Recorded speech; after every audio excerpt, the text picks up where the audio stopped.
I grew up in a town that smelled like hot asphalt and barbecue smoke, the kind of place where summer sticks to your skin and everybody has an opinion about your business. My business for a long time was simple: graduate, enlist, get out. I did two of those fast.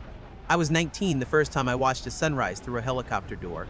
The world below looked like a map some kid had drawn in pencil, rivers sketched thin, roads like seams. By then, I'd already learned two lessons: how to keep my head when things exploded, and how quiet a room can get when someone you love doesn't pick up the phone. Maya made rooms loud. She laughed with her whole chest. She worked humanitarian runs overseas: schools, clinic supplies, the unglamorous miracles. When I was deployed, she timed her texts to hit between patrols. We traded pictures of small things: a lizard on a wall, her coffee mug with a crack shaped like a lightning bolt. We promised each other all the obvious promises. The day I lost her, it wasn't a firefight. It wasn't even a mistake I could point at. A market turned into a crater, and the news called it a coordinated attack. I couldn't get from where I was to where she was. I couldn't even get my boots off the ground. By the time command finally told me what I already felt in my bones, the sun had done a whole circle and the world was still indifferent. They gave me a flag, the kind that creases like a razor. The chaplain spoke soft. Back home, the casseroles piled up like sandbags. People said anything you need, the way people do when they can't imagine what you could possibly need. Grief stripped me down to the studs. I finished my contract because I didn't know what else to finish. Somewhere in the middle of that last year, I stopped breaking things. I used to smash punching bags, bottles, door frames. Rage was something to do with my hands. But rage is a lazy carpenter. It never builds you a house. When I came back to Central Texas for good, I rented a small place with thin walls and a stubborn AC unit that coughed all summer. I got a job running logistics for a telecom company, moving parts, scheduling crews, teaching newer guys which roads flood after a decent rain. My mom would swing by with brisket and Tupperware and ask if I was sleeping. I'd say yes. We both lied kindly. It took me 2 years to learn how to breathe without counting. That's when Lauren walked in. I met her at a backyard party in August, the kind with string lights, a grill the size of a pickup hood, and a playlist that couldn't decide if it was country or hip-hop. She knew the host's cousin or the cousin's neighbor. Small towns can connect anyone with two sentences. She wore a white sundress and ugly, practical boots. I like that. Is the potato salad safe? She asked, eyeing the bowl like it might detonate. Third spoon, I said. First two are decoys. She laughed, and it did something low in my ribcage I hadn't felt in a long time. We talked about little things: bad movies, good tacos, how Central Texas sunsets look airbrushed. When she found out I used to wear a uniform, her face didn't do the pity tilt. She just said, "I'm glad you're home." We were careful at first. I told her about Maya, not all at once like you ease into cold water. Lauren told me about New Orleans and a hurricane that took her childhood house down to the studs. She worked at a physical therapy clinic and could read a person's pain from the way they stood. Bodies tell on us, she said. Even when we swear we're fine.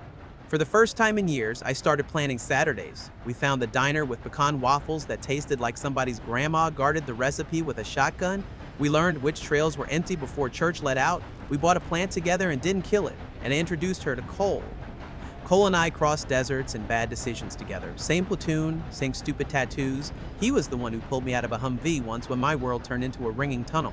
I held his shoulder together with my hands another day no one talks about.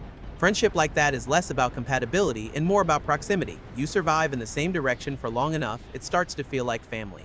Back home, Cole became the guy who could fix a water heater with a pocket knife and a swear. He worked odd jobs: electrician apprentice, fence repair, anything that kept him moving. He kept a gym bag in his truck that rattled with pill bottles he swore were just leftover scripts. He made jokes about his back, then lifted like a show-off when someone was watching.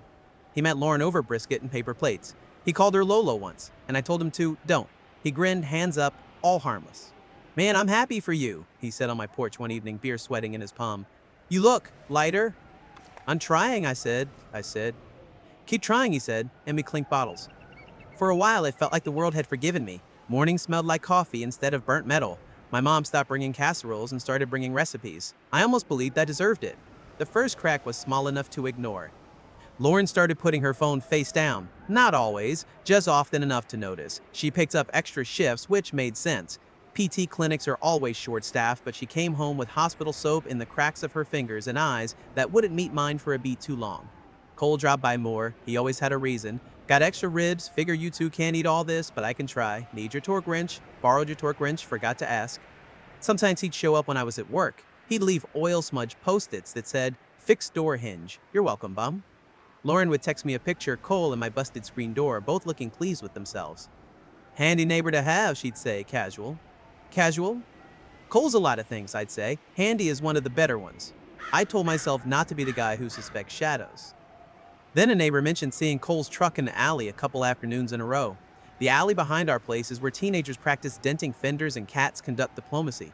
Cole's truck is loud, you can hear it coming like a storm. I kept that detail. I kept a lot of small details and did nothing with them. On a Wednesday night, Lauren said she was wiped and went to bed early. I stayed in the living room pretending to watch a game while my mind made maps. Around midnight, I stepped onto the back porch to shake the ghost out of my head. Cole's truck idled in the alley. I froze. The engine cut. The dark got thicker. My spine did that old familiar electricity. A drill instructor's shout from 10 years ago telling my body what to do before my mind could argue. The back gate latch clicked. I didn't go Rambo. I didn't kick doors. I slipped inside and stood in the kitchen like I lived there, because I did. If Cole walked through my door, I wanted him to find me already upright. Footsteps crossed the living room, a whisper that sounded like Lauren's laugh went razor thin in my chest. The footsteps paused. They went back. The back door eased open again. Silence. Then the soft thunk of a truck door closing and the rumble rolling away. I didn't move for a long time. When I finally went to the bedroom, Lauren was on her side, breathing steady, hair a mess on the pillow. I lay down and stared at the ceiling fan until sunrise carved a stripe across it. In the morning, I said nothing. She said nothing. We both said nothing, like professionals. I started leaving for work earlier than I needed to. I started coming home earlier, too. I caught my reflection in the microwave, jaw clenched, always braced. If you've never been ambushed by your own house, I don't recommend it. The break came, like breaks do, suddenly and with the kind of luck that makes you believe in math, not mercy. A Thursday turned easy, a meeting got canceled, a contract closed ahead of schedule, and I was 2 hours from home with nothing in my calendar but a line that said, breathe. I told myself I'd swing by the Queen EB, pick up steaks, surprise Lauren with a decent dinner and better news. Halfway back, habit made me turn into the alley. If Cole's truck was there, I told myself it would be a coincidence. If it wasn't, also a coincidence. I'd go inside and kiss my girlfriend hello like I wasn't taking the temperature of the air. Cole's truck was there. It sat at an angle across the rear gate like it owned geometry. The cab light was on, door cracked an inch. Every instinct I had honed overseas whispered stupid ideas. Breach, clear, dominate. Every bone Maya left in me whispered a different thing. Don't break what you can walk around. I parked 2 houses down. My hands shook without asking me first. I walked to the gate and stopped. Through the kitchen window, I saw movement, and then I saw more than movement. I saw my friend's back and my girlfriend's hands. I saw the place where we cooked pancakes turned into something else. I didn't kick down the door. I didn't even knock. I walked back to my truck and sat with my forehead on the steering wheel until my vision narrowed to a pin. When the world widened again, the worst of my grief had burned off, and what was left was something colder. I pulled out my phone and called Lauren. She let it ring. I watched her on the other side of the glass look at her phone on the counter and not move. I let it stop. I called again. This time she answered, voice bright as boys' choir lies. Hey, she said, a little breathless. Everything okay? Headed home, I said. 10 minutes out, didn't want to scare you with the door. There was a chasm of silence, and then the sound of her performance starting. Oh, great, can't wait, I'll see you soon, I said, and hung up. I didn't watch the scramble, but I could imagine it. The back gate hinges screamed, the truck door slammed, tires spit gravel. A siren in my chest quieted. I waited 5 minutes and parked where Cole's truck had been. Lauren met me at the door with the smell of a candle burning too fast. Hey, surprise, she said, eyes wide like the word innocent wears mascara. Steaks, I said, holding up the bag. My voice sounded like someone else's, maybe someone sane. We cooked, we ate, we talked about nothing, then less than nothing. At some point, her shoulders came down. At some point, mine didn't. When she fell asleep, I lay awake in the dark and felt something I hadn't allowed myself to feel since the day the chaplain knocked. I felt precision, like a safecracker, like a surgeon, like a man who knows exactly which wire to cut and in what order. I wasn't going to hit anyone. I wasn't going to scream in a driveway. I was going to tell the truth to the right ears and let gravity crush the rest. The first ears belonged to a woman named Sergeant Delgado from the Criminal Investigation Division. Cole liked to brag that he still had some gear from his last contract job on base night optics, spare plates, stuff that doesn't check itself out. Back then, I laughed it off as veteran puffery. After the alley, I wondered whether the rattling in his gym bag wasn't just pills. I didn't fabricate a damn thing. I told Delgado what I'd seen and what I suspected. I told her I didn't want anyone hurt. I told her I wasn't clean either. I'd looked the other way plenty. She listened like a metronome, steady, exact. We'll take it from here, she said. You don't need to contact him. I won't, I said, and meant it. The second ears belonged to myself. I set up a conversation I'd been avoiding with a notebook and a cheap pen at my kitchen table. I wrote down timelines. I wrote down the names of people who would need to hear my side before gossip translated it into a worse language. My mom, my boss.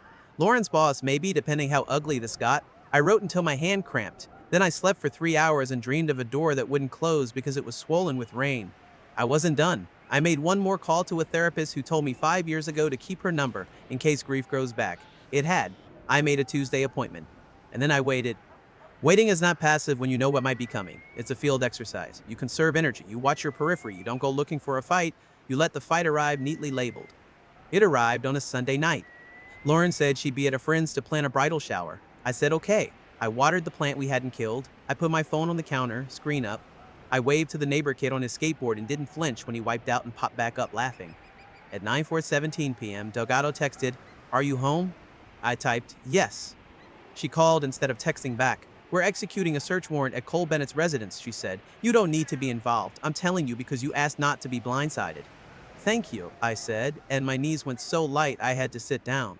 The next 48 hours happened in a small town kind of fast. Cole got pulled over for a light, which we all know isn't about lights. They found enough in the truck to justify a deeper look at his garage. The garage made a lot of conversations very short. He didn't run, he didn't fight, he just looked tired in the booking photo. I didn't feel triumphant. I felt like someone had finally said out loud the thing I'd been tiptoeing around, this thing you thought was fine is not fine. On Tuesday, I kept my appointment. I told my therapist the whole thing. She didn't flinch at the part where I watched my kitchen become a crime scene, not the kind with blood, the other kind. She didn't congratulate me for not breaking anyone's jaw, though it would have felt like a trophy. She asked the only question that mattered: what do you want your life to look like a year from now? Quiet, I said. Quiet is a choice, she said. On Wednesday, I made my first choice. I told Lauren I was moving out. She came home to boxes, not hers, mine. I'd packed my uniforms, my boots, Maya's flag, the plant we hadn't killed, the skillet you can pass down to grandchildren. She looked at the boxes like they were snakes. "What is this?" she asked, voice already breaking toward anger because sorrow takes longer to warm up. "I'm leaving," I said. "For how long?" she asked, and I watched the story in her head try to reconcile a temporary fight with a permanent tone. "For good," I said. She dropped her purse. It hit the floor like an accusation. "You're not even gonna—" Her hands flailed in the air like she was trying to catch a word. "We can talk, we can fix." "You slept with my best friend in our kitchen," I said, calmly. "That's how I knew I was done. I watched you. I called you. You lied while I watched you." Her face did this thing where shock and offense overlap. "You spied on me?" I almost laughed. "We find the wound that flatters us and call it the crime." "I didn't set a trap," I said. "I came home early." "It was a mistake," she said, going for the word people keep in their back pocket for when the house is already on fire. "It was a pattern," I said. "You built it." She stepped closer like proximity could rewind anything. "I love you," she said, and I believe she believed that meant something that could cancel other somethings. "I loved you," I said back, and the grammar did all the work. I didn't mention CID. I didn't mention anything that would turn this living room into a courtroom. I didn't want her inside that part of my life. I wanted her outside the door of it, permanently. She tried one more time, softer. "Please." Maya used to say please like a gift. Lauren said it like a coupon. I set my keys on the counter. "You can keep the place until the lease is up," I said. "I'll cover my half. Consider it severance." "That's not fair," she said. "I'm not a judge," I said. "I'm a man getting his quiet back." I carried boxes to my truck while she followed and put a dozen tiny daggers in my back with her words. Some true, some cheap. I didn't turn around. I didn't brake. I didn't even slam the tailgate. I drove to my mom's and slept harder than I had in months. The next morning, my phone lit up like a slot machine. Texts from mutual friends, a couple I ignored from numbers I didn't recognize, one from Cole's sister that said only, "He's scared." I typed, deleted, stared at the deleting dots of my own behavior, and put the phone face down. I kept my head down at work. I ate lunch in my truck. I took the plant out of the cab because it looked like it was judging me. When my boss offered me a work-from-home arrangement till things chill, I took it and set up a desk in my mom's spare room next to her sewing machine and an old treadmill that squeaked at mile 2. Time didn't heal anything. It just gave the wounds edges so I could see where to wrap them. There was exactly one confrontation I allowed myself, and it wasn't with Lauren. Cole called from the county jail. I didn't answer the first time. The second time, my thumb betrayed me. "Hey man," he said, and if you've never heard a tough guy say man like he finally understands the word person, you can't understand why I stayed on the line.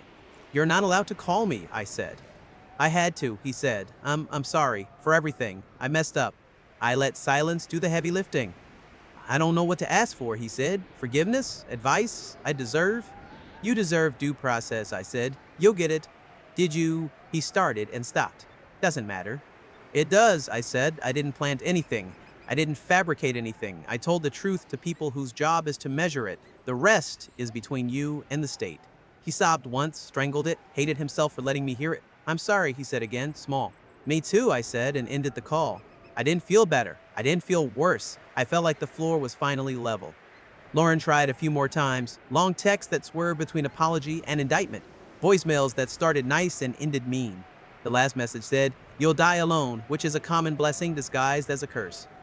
I blocked the number. I changed the locks of the old place when the lease ended and handed the keys back to a landlord who said, I always liked your truck. Like this was a conversation about vehicles. I drove out to a lake I used to fish with my dad and I didn't fish. I sat on the tailgate and let the wind slap me around. I said Maya's name out loud until it sounded less like a ghost and more like a word. I said Lauren's name once and then threw it toward the water and watched it sink. Quiet is not silence. Quiet has birds in it. Quiet has dishes clinking in the sink and your mom humming in another room and your own breath sounding like something you earned. It took 6 months for the court stuff to move through the machine the way machines move. Slow, grinding, inevitable. Cole took a deal. He called his sister, not me. He'll be out. He'll have to relearn a lot and not just how to stand in line. Lauren moved 2 towns over. Someone told me she's seeing a dentist. Someone else told me she's in a church group. Both could be true. Neither matters. I bought a small house with a porch that knows my weight. I put the plant in the kitchen. I learned how to make gumbo badly and then a little less badly, because Lauren wasn't the one who taught me to cook. I was. I started running again, slow and ugly, and then less ugly. I turned 34 and forgot to tell Facebook. Sometimes people ask me if I think I went too far. Sometimes people ask if I think I didn't go far enough. They want a theory of vengeance from a man who used to believe in tactics. Here's what I believe now. Justice and revenge look the same from a distance. Up close, justice stops when the truth has been accounted for. Revenge keeps going until everything is ash. I didn't burn anything down. I didn't put hands on anyone. I didn't leak photos or scorch earth on the internet. I told the truth. I left. I let silence do what shouting never does. Change me instead of them. I keep Maya's flag on a shelf in the hallway. It catches the morning light and turns it into geometry. Sometimes I touch the glass. Sometimes I don't. Grief still grows back if you let it. But so does peace. If you're listening to this and you're standing in your own kitchen with your heart under someone else's hands, if you're wondering whether you're the crazy one, look at what people do, not what they say. Bodies tell on us. Choices do too. I loved a woman who died. I loved a woman who lied. Both of those loves were real. Only one of them still lives inside my house. These days, the only thing I let myself break is a sweat. And even that, only when I feel like it. That's it for this story. But now I want to hear from you. What's your take on it? Share your thoughts in the comments, like the video, and subscribe if you want to hear more stories like this.